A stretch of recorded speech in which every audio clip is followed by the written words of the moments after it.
when you're saying that the way that men are wired and their brains work this way, I agree that that's the majority of men, but do you think that's how all men are wired?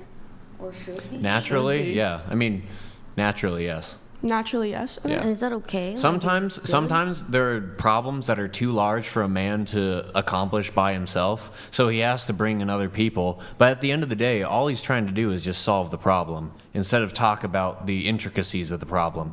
Like, if he has to talk about the intricacies of the problem to solve it, he'll do that. Mm-hmm. But for the sake of talking about the problem, he'll never do that. But only when it's necessary, you're saying? Exactly. Okay, I understand that. Okay. I will say, too, though,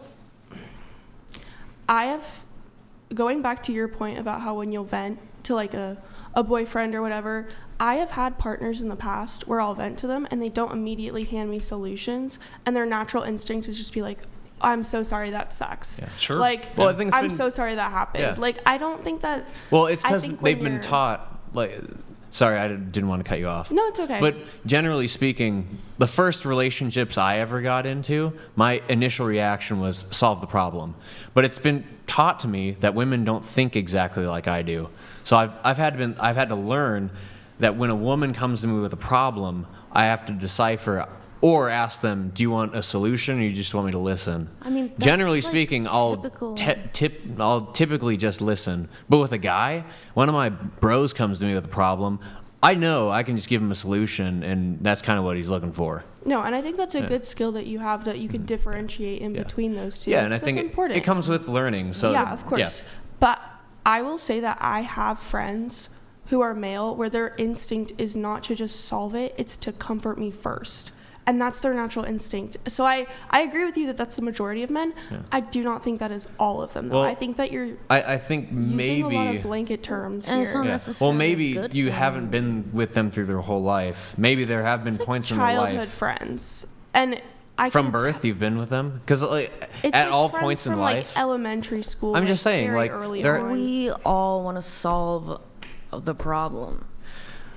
That's not the issue here. Can I ask a question along this vein? Okay.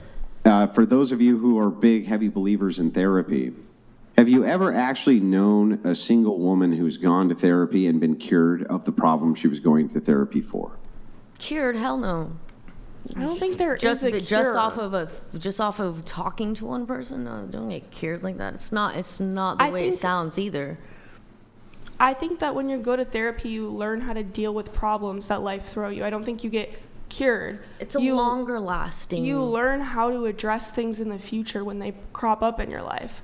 I've gone to therapy, and at this point now, would I say I'm cured? No, I'm a human. I experience stress within my daily life, but after going to therapy, I know how to manage stress better, and it worked for me, and that's fine. Wouldn't that be a cure?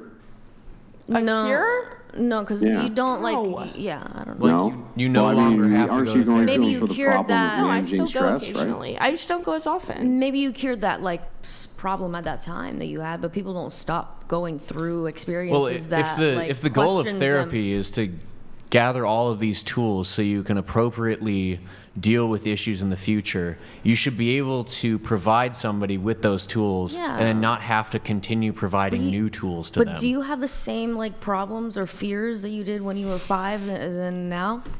No, because I deal with them in a very different experiences. I have the tools. I don't have to continually have somebody give me more tools to figure out how to deal with the issues. Well, that's good for you. Can I propose an analogy real quick, just to shed light on my perspective? Okay, think of it like this. I went to therapy because I experienced anxiety from a really young age. I did not know how to deal with stress, right?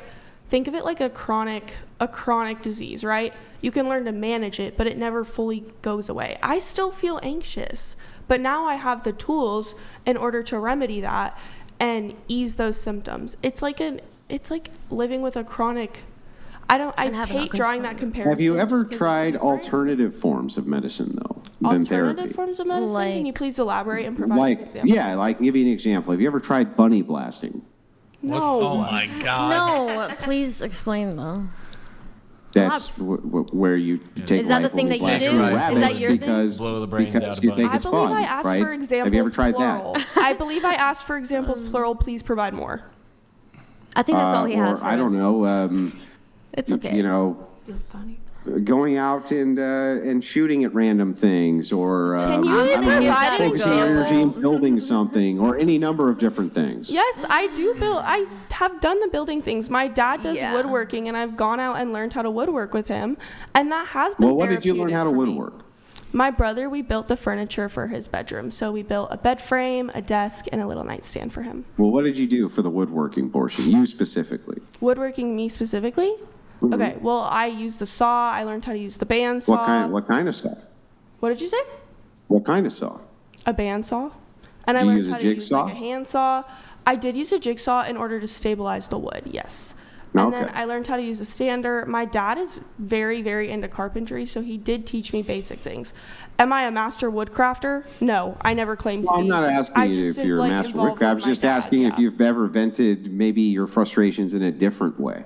I think that there are yes, and I'm not just saying like I have many different ways that I process emotion. I just don't go to therapy 24/7. I don't think anyone does. I Okay, like to I'll lift jump, weights. I'll jump part in of on this. therapy. I'm going to jump in on this. Okay. A part of therapy. I mean, if you're trying to different- actually tackle something specific, you said you had anxiety, you went to therapy for it. Perhaps you saw somebody who specialized in treating people who I have did, yes. panic disorders, anxiety, etc.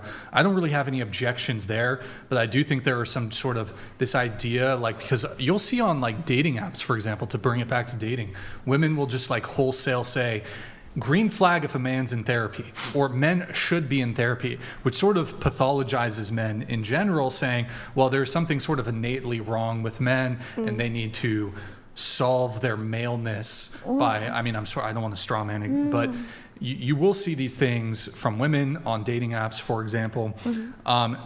Just going to talk therapy because you're just vaguely not really trying to address anything specific like you were with anxiety, but you're just vaguely unhappy or vaguely depressed, or just because society is saying, or women are saying, I'm attracted to men, men should be in therapy, it's a green flag. I think there's an issue there. Talk therapy, I don't think is effective at all. But I do think, for example, as you mentioned, therapies that can assist with specific issues, maybe someone who's coping with who's grieving, who's lost a family member. There are therapists who can specifically help with how to overcome that sort of thing. I think that, and oftentimes these are covered by the hospice or in any case.